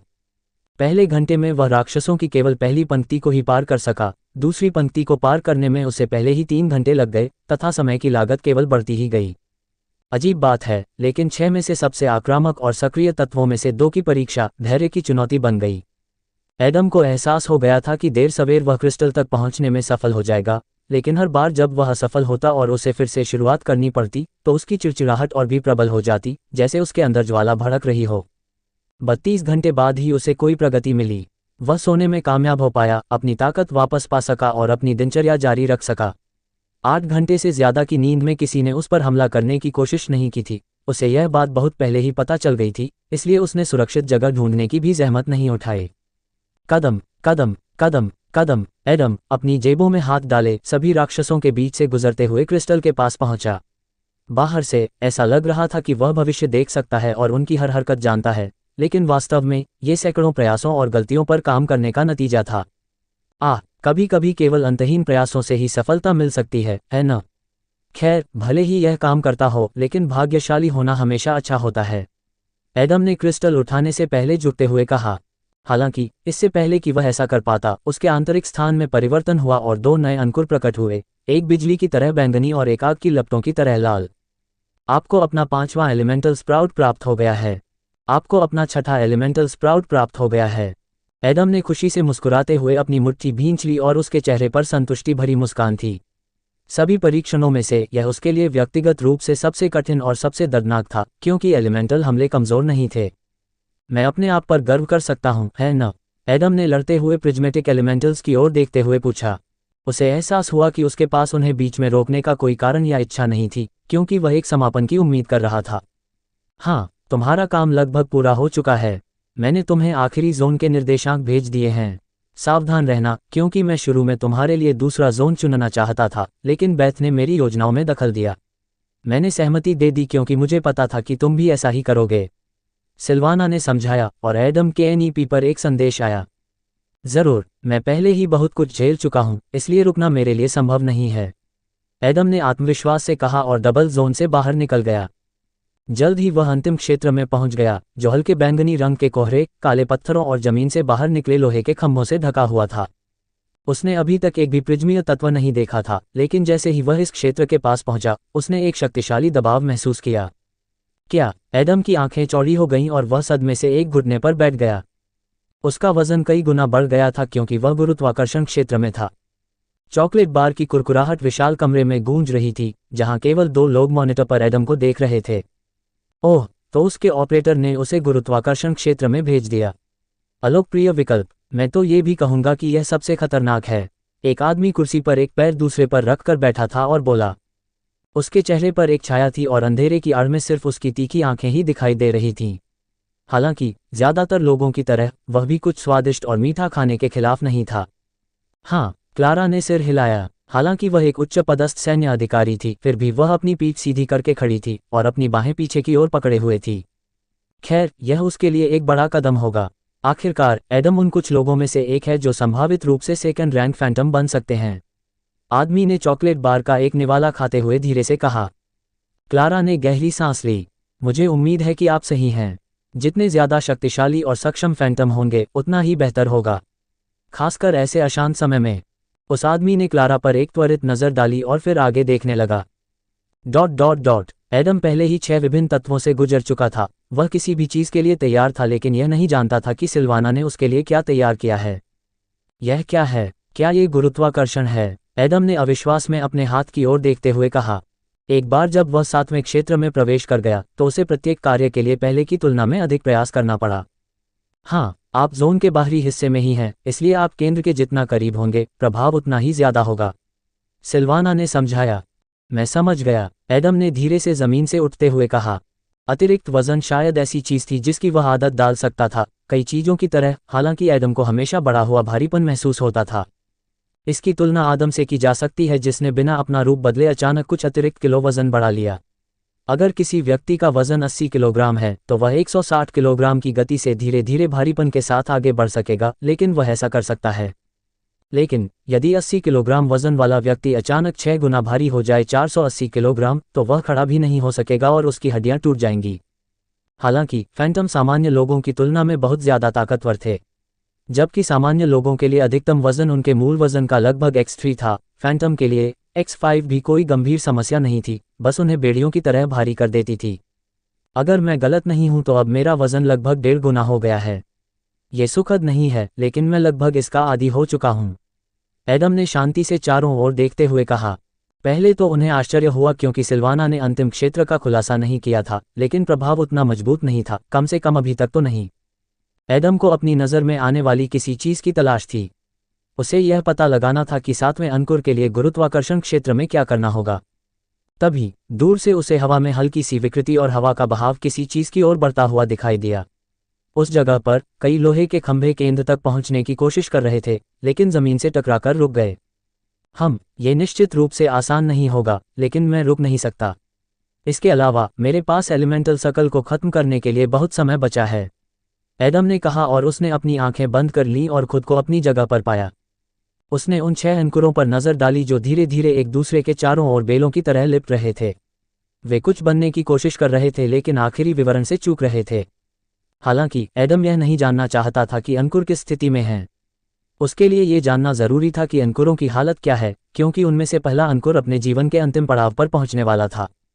एलिमेंटल सर्किल के एक सप्ताह तक चलने का कारण बहुत सरल था। 6 दिनों के बाद अंकुर मरने लगेंगे, जैसे पौधे मर रहे हों जिनमें इस क्रूर दुनिया में जीवित रहने के लिए पर्याप्त ताकत नहीं थी। जब उनकी संख्या पर्याप्त थी तभी वे भाग्य की परीक्षा का सामना कर सके और विकास जारी रख सके। बर्फ के अंकुर के मरने से पहले एडम के पास अभी भी लगभग 36 घंटे थे, लेकिन वह कोई भी जोखिम नहीं लेना चाहता था और अगले 24 घंटों में सब कुछ खत्म करने का दृढ़ निश्चय कर चुका था। कदम कदम कदम एडम हर 10 मीटर पर आगे बढ़ता गया। उसे दबाव थोड़ा बढ़ता हुआ महसूस हुआ। ये गंभीर नहीं था, लेकिन इसका संचयी प्रभाव था और जल्द ही एडम को अपने पैरों पर खड़े होने के लिए वास्तव में प्रयास करना होगा। अरे, यह मुश्किल होता जा रहा है, एडम ने बड़बड़ाते हुए उस कगार पर चढ़ते हुए कहा जहां से कई लोहे के खंभे निकले हुए थे। इस समय तक उसका वजन पहले से ही 5 गुना बढ़ चुका था और यह सीमा नहीं थी। एक बार पहाड़ी पर पहुंचकर एडम ने जो देखा उसे देखकर उसकी आंखें चौड़ी हो गईं। दूरी पर, लगभग 1 किलोमीटर दूर, जमीन से ऊपर एक घना काला गोला मंडरा रहा था। ये छोटा था, लगभग एक गेंद के आकार का, लेकिन इतना भारी कि इसके द्रव्यमान ने अंतरिक्ष को विकृत कर दिया और सभी अन्य वस्तुओं को इसकी ओर बढ़ने के लिए मजबूर कर दिया। इसका प्रभाव कुछ इसी प्रकार था जैसे ग्रह किसी तारे के चारों ओर चक्कर लगाते हैं, लेकिन वह प्रकाश से रहित था क्योंकि वह एक ब्लैक होल था। हाँ, ब्लैक होल जैसा ही है न? हालांकि अगर यह पर्याप्त सघन है तो तकनीकी रूप से यह कोई गलती नहीं है, एडम ने कड़वी मुस्कान के साथ ढलान से नीचे उतरते हुए कहा। अन्य क्षेत्रों में अपने अनुभव के कारण वह जानता था कि ब्लैक होल में जाना आवश्यक है, लेकिन एडम पूरी तरह से भूल गया था कि वह यहाँ अकेला नहीं है। क्रैकल, उसके पीछे एक लंबा सा आकृति दिखाई दी जिसके शक्तिशाली पैरों के नीचे जमीन फट गई। एडम ने पलटकर देखा, उसे पता नहीं था कि यह एक गुरुत्वाकर्षण प्रिज्मीय तत्व था। हालांकि इससे पहले कि वह कुछ समझ पाता, प्रिज्मेटिक एलिमेंटल ने उसके चेहरे को पकड़ लिया, उसे जमीन से उठा लिया और आगे की ओर भागा, सीधे ब्लैक होल की ओर। प्रिज्मेटिक एलिमेंटल मजबूत और तेज था और उसकी पकड़ मजबूत थी। इसके अलावा बढ़ी हुई गुरुत्वाकर्षण प्रिज्मेटिक एलिमेंटल के लिए कोई समस्या नहीं थी और एडम को हर मीटर गुजरने के बाद अतिरिक्त गुरुत्वाकर्षण महसूस हुआ। एडम, तुम्हें उसकी पकड़ से बाहर निकलना होगा। अगर वह तुम्हें कुछ 100 मीटर और ले जाएगा तो तुम्हारे शरीर को गुरुत्वाकर्षण के अनुकूल होने का समय नहीं मिलेगा।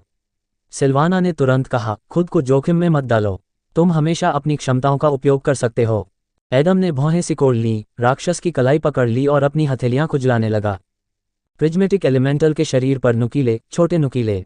कमीने, शायद गुरुत्वाकर्षण तुम पर काम नहीं करता, लेकिन मुझे इसका पूरा प्रभाव मिलता है, एडम ने कहा और फिर अपनी मुट्ठियों को हथौड़े की तरह मोड़कर राक्षस की कलाई पर पूरी ताकत से प्रहार किया। यह हमला प्रिज्मेटिक एलिमेंटल को कोई नुकसान पहुंचाने के करीब नहीं था, लेकिन ये राक्षस की पकड़ ढीली करने के लिए पर्याप्त था। उसी समय एडम पर एक जोन प्रभाव पड़ा जो पहले से कई गुना ज्यादा शक्तिशाली था। उस छोटी सी अवधि में एलिमेंटल की पकड़ में एडम ब्लैक होल की ओर अपने रास्ते पर 1000 मीटर में से 300 मीटर पार कर गया, इसलिए अब परिणामों का सामना करने का समय आ गया था। बाम, एडम का शरीर जमीन पर गिर पड़ा मानो किसी अदृश्य हथौड़े ने उसे जबरदस्त बल से नीचे गिरा दिया हो। एडम के मुंह और नाक से खून की धारा बह निकली, उसकी दर्दनाक चीख उसके चारों ओर गूंज उठी जिससे फटी हुई धरती दब गई। यदि एडम धीरे धीरे एक एक कदम आगे बढ़ता तो यह घटना नहीं घटती, लेकिन प्रिज्मेटिक एलिमेंटल उसे जाने नहीं दे रहा था, विशेषकर अब। क्रैकल क्रैकल क्रैकल, गुरुत्वाकर्षण प्रिज्मीय तत्व के शक्तिशाली कदमों के नीचे जमीन टूट रही थी, जबकि वह लगातार एडम के पास पहुंच रहा था जिसे अभी भी अनुकूलन करना था। भाड़ में जाओ, मुझे उठना होगा, नहीं तो वह मुझे खत्म कर देगा, एडम ने मन ही मन बुदबुदाया। जमीन पकड़ते हुए और दांत पीसते हुए वह उठा, पहले एक घुटने पर, फिर धीरे धीरे अपने पैरों पर, लेकिन बुरी तरह कांपते हुए, एक हिरण के बच्चे की तरह जो अपने पहले कदम उठा रहा हो। एडम को अनुकूलन के लिए समय चाहिए था, लेकिन फिर भी X10 वजन पर लड़ना बहुत कठिन था। अरे, वह तो बाकी एलिमेंटल से ज्यादा ताकतवर है न? एडम ने ग्रेविटी एलिमेंटल की शक्तिशाली आभा को महसूस करते हुए पूछा। उसके लिए निष्कर्ष निकालना काफी था। हाँ, विकसित एलिमेंटल्स को छोड़कर ग्रेविटेशनल वन सबसे मजबूत है क्योंकि यह रेड बुक में है। हालांकि जैसे जैसे आप ब्लैक होल के करीब पहुंचेंगे, इसकी ताकत बढ़ती जाएगी क्योंकि आप कमजोर और धीमे होते जाएंगे, सिल्वाना ने जल्दी से समझाया। फिर उसने आगे कहा, अगर आप बिना किसी योग्यता के जीतना चाहते हैं तो आपको उसके अंगों पर निशाना लगाना चाहिए। अगर एलिमेंटल अपना एक हाथ या पैर खो देता है तो उसके शरीर का संतुलन बदल जाएगा, जिसका मतलब है कि उसे नए वजन की आदत डालनी होगी। ऐसा होने में उसे ज्यादा समय नहीं लगेगा, लेकिन यह आपके जीतने के लिए पर्याप्त होगा। एडम मुस्कुराया। ठीक है, उस स्थिति में मैं ऐसा करूंगा, एडम ने आत्मविश्वास से कहा, अपनी मुट्ठियां कसकर बंद करके आगे बढ़ते हुए। सांस एलिमेंटल की मुट्ठी एडम की ओर बढ़ी, लगभग उसके चेहरे तक पहुंच गई। एडम की आंखें आश्चर्य से भर गईं, उसे समझ में नहीं आ रहा था कि राक्षस इतनी तेजी से कैसे आगे बढ़ सकता है, लेकिन अब इससे कोई फर्क नहीं पड़ता था, उसे हमले को रोकना था। एडम ने अपने हाथों से अपना बचाव किया तथा आत्मविश्वास से भरी मुस्कान के साथ उन्हें ढाल की तरह अपने सामने फैला लिया। मैं सुई के कुछ झटकों में तुम्हें मार तो नहीं सकता, लेकिन मेरा शरीर ब्लू थरेट लेवल राक्षस के हमले को झेलने के लिए पर्याप्त मजबूत है। हड्डियों का चटकना। प्रभाव के कारण एडम कुछ मीटर पीछे चला गया, जबकि प्रिज्मेटिक एलिमेंटल ने गुरुत्वाकर्षण की परवाह किए बिना ऊंची छलांग लगाई, जिसने एडम को जमीन पर दबा दिया। एडम की आंखें चौड़ी हो गईं जब उसने झटके से कांपते अपने हाथों को देखा। क्या बकवास है, यह एक साधारण मुक्का था, लेकिन यह इतना शक्तिशाली क्यों था? मुझे संदेह है कि स्टील नाइट के मुक्के में भी इतनी गति होगी। एडम, सिल्वाना की आवाज़ उसके दिमाग में गूंजी, ये सब गुरुत्वाकर्षण के बारे में है। हाँ, आपकी गति आपके बचाव को प्रभावित नहीं करती है, लेकिन वजन भी एक एलिमेंटल के वार की शक्ति को प्रभावित करता है जिसका शरीर ठोस ग्रेनाइट से बना है। इसके अलावा अभी चकमा दो। एडम ने ऊपर देखा तो देखा कि प्रिज्मेटिक एलिमेंटल उस पर निशाना साध रहा था। उसके पैर आपस में कसकर दबे हुए थे और स्वर्गिक भाले की तरह एडम पर गिर रहे थे। एक क्षण के लिए एडम के शरीर पर सहज प्रवृत्ति ने नियंत्रण कर लिया और वह पीछे की ओर कूद पड़ा। इस बारे में नहीं सोच रहा था कि उसे कहाँ जाना है, बल्कि यह सोच रहा था कि उसे जितना जल्दी हो सके पीछे की ओर कूदना है। एक ही पल में प्रिज्मेटिक एलिमेंटल जमीन पर आ गिरा, जिससे एक जबरदस्त विस्फोट हुआ, जिससे एडम कुछ मीटर पीछे गिर गया। एलिमेंटल के उतरने से एक बड़ा गड्ढा बन गया था जिसमें बची हुई मिट्टी का एक टुकड़ा था। राक्षस बीच में खड़ा था और एडम को डराने वाली निगाहों से देख रहा था। एडम सदमे की लहर से जमीन पर लुढ़क गया, रुकने की कोशिश कर रहा था, लेकिन वह मुश्किल से ऐसा कर पाया। भाड़ में जाओ, एडम चिल्लाया, क्योंकि पत्थर की परत को चमकीले चमकते क्रिस्टलों ने बदल दिया था, जो इस घोंसले को सतह पर सूर्य की तरह रोशन कर रहे थे। ऐसा कुछ सेकंड में कई बार हुआ, फिर भी एडम रुक नहीं पाया। एक समय ऐसा आया जब किसी चीज ने अपनी ऊंची आकृति से क्रिस्टलों के प्रकाश को अवरुद्ध कर दिया। उनकी नजरें तब मिली जब प्रिज्मेटिक एलिमेंटल का पैर एडम के पेट में घुस गया और उसे दर्जनों मीटर दूर फेंक दिया। सिल्वाना, जो कि बगल से लड़ाई देख रही थी, अपनी उंगली को तब तक काटती रही जब तक कि उसमें से खून नहीं निकलने लगा। उस पल उसे एडम को बैथ के संदेश के बारे में बताने पर पछतावा होने लगा। बकवास, बकवास, बकवास, मुझे पता था कि यह जरूरी नहीं था। एडम यहाँ एलिमेंटल रूट बनाने आया था, पीड़ित होने के लिए नहीं। कमबख्त बैथ, क्या वह वास्तव में सोचती है कि एडम डेमियन है? उनके बीच एक पूरी खाई है। और सिल्वाना ने मन ही मन डांटा, क्योंकि वह जो सोच रही थी उससे उसकी रीढ़ में ठंडक दौड़ गई। उसने अपना सिर इधर उधर घुमाया, गहरी सांस ली और होश में आई। शांत हो जाओ, यहाँ निर्णय लेने वाला मैं नहीं हूँ, एडम है। और वह इसे संभाल सकता है। मेरा काम उसका साथ देना है। कोई भी व्यक्ति तुरंत महान नहीं बन जाता, आपको पहले कठिन रास्ता अपनाना होगा। खैर, सिल्वाना शायद ही एडम की मदद कर सकती थी, उसने अपनी तरफ से सब कुछ कर लिया था। बेशक, अगर सिल्वाना ने एडम को अपनी क्षमताओं का उपयोग करने के लिए मना लिया होता तो सब कुछ बदल जाता, लेकिन वह अंत में हार मानने के लिए बहुत जिद्दी था। उसे सातवां अंकुर और मूल जड़ तो मिल जाती, लेकिन वह खुद से हार जाता। यह अज्ञात था कि इनमें से कौन सा वास्तव में एडम के लिए अधिक महत्वपूर्ण था और प्राथमिकता में था। बम बम बम, मिनट दर मिनट ग्रेविटेशनल एलिमेंटल ने एडम पर कई तरह की चालें चलकर हमला किया। एडम ने बचाव और जवाबी हमला करने की कोशिश की और आखिरकार वह सफल होने लगा।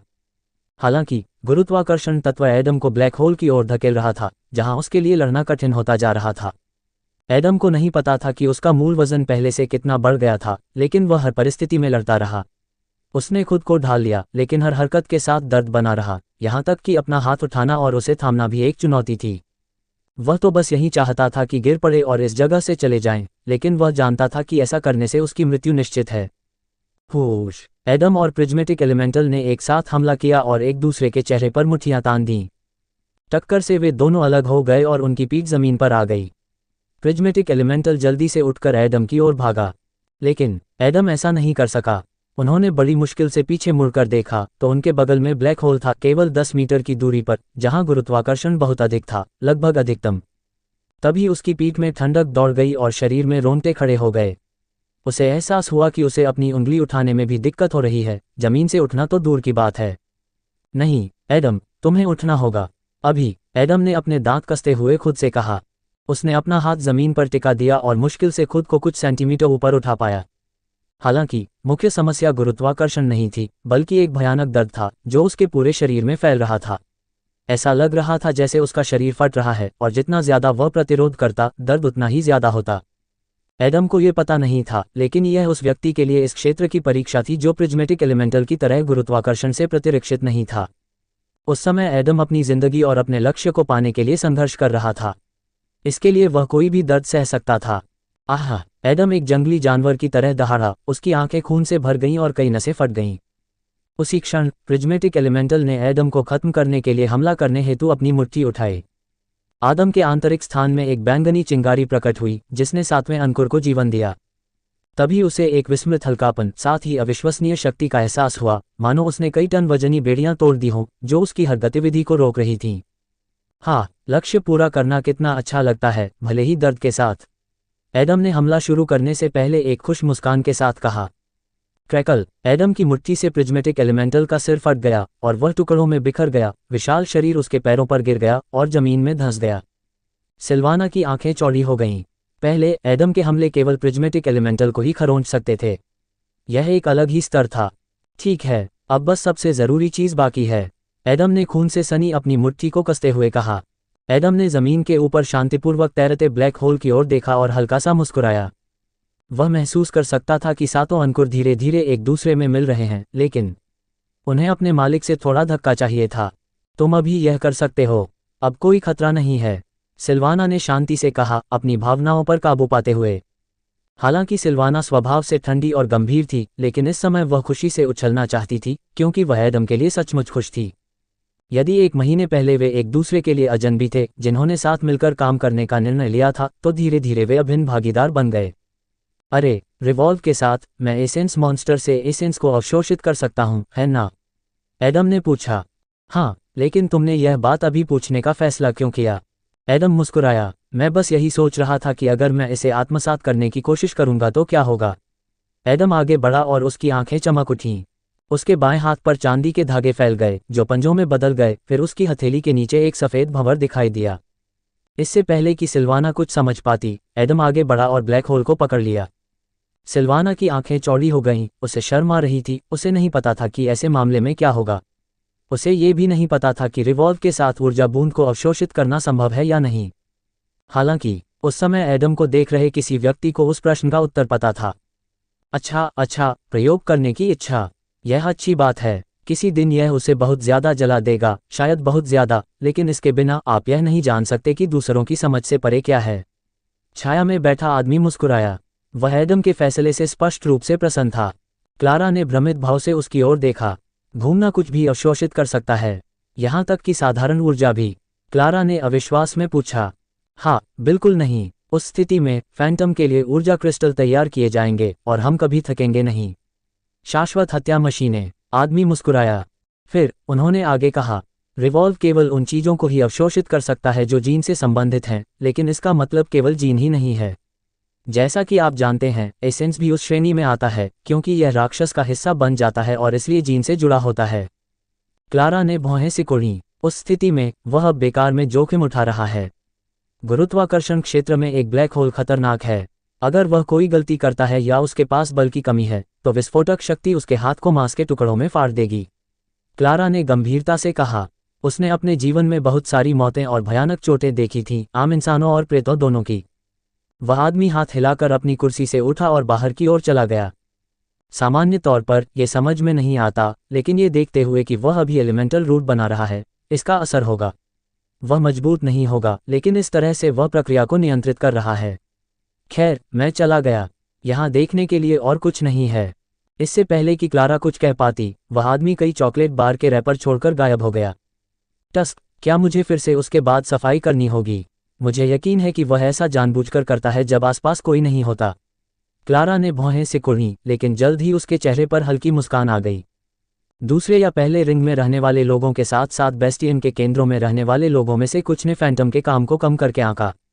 खास तौर पर आम लोगों को लगा कि फैंटम को राक्षसों का शिकार करने के लिए बहुत ज्यादा पैसा, शक्ति और अवसर मिल रहे हैं। इसके लिए उन्हें दोषी नहीं ठहराया जा सकता क्योंकि सरकार ने कभी भी फैंटम्स, पूरे दस्ते की त्रासदियों और भयानक मौतों को सार्वजनिक रूप से नहीं दिखाया।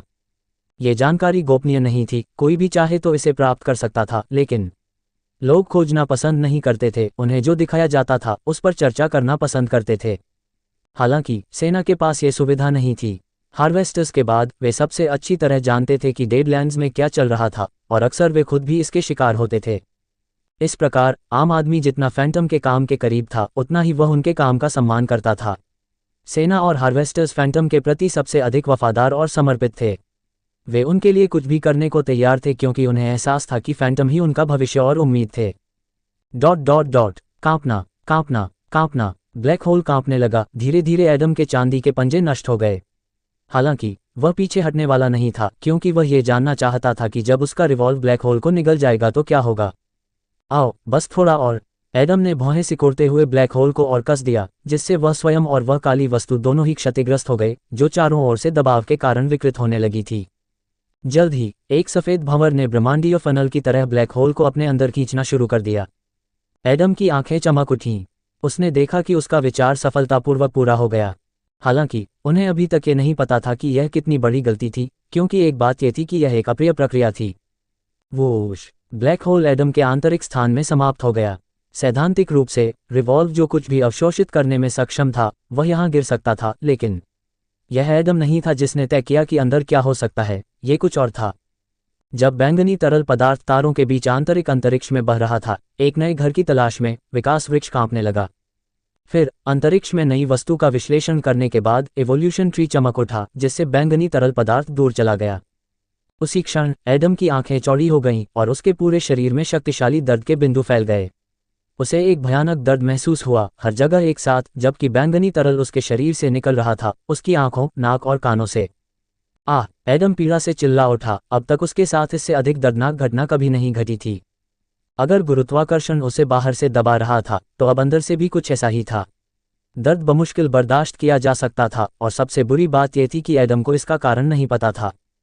कुछ मिनटों के बाद जब एडम लगभग बेहोश हो गया, तो बैंगनी तरल पदार्थ उसके स्थान से लगभग बाहर निकल गया। हालांकि एक छोटा सा हिस्सा बचा हुआ था, जो उस स्थान को छोड़ने को तैयार नहीं था, जैसे कि उसका कोई विशेष उद्देश्य हो। होश! एलिमेंटल रूट में बदलने से पहले एक अंकुर ने अलग होने का फैसला किया और बैंगनी तरल की ओर बढ़ गया।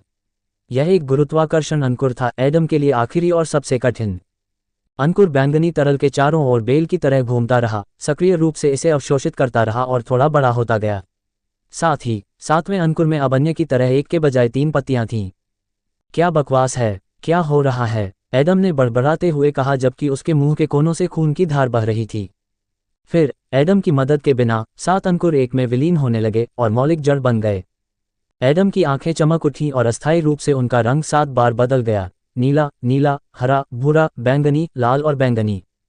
7 अंकुर एक विशाल जड़ में बदल गए, जो अन्य की तुलना में थोड़ा छोटा था, लेकिन इस महान शक्ति का हिस्सा बनने के योग्य था, जो एक पर्वत के आधार की तरह केंद्र में स्थापित हो गया। एलिमेंटल रूट में सभी 7 रंग सम्मिलित थे, लेकिन इसमें बैंगनी रंग का प्रभुत्व था, जो रूट के 70% से अधिक भाग को कवर करता था। आपको एलिमेंटल रूट मिला, किसी कारण से तत्वों में से एक अन्य तत्वों की तुलना में अधिक हावी है। प्रमुख तत्व को चुना गया है, कोई यादृच्छिक चयन नहीं है।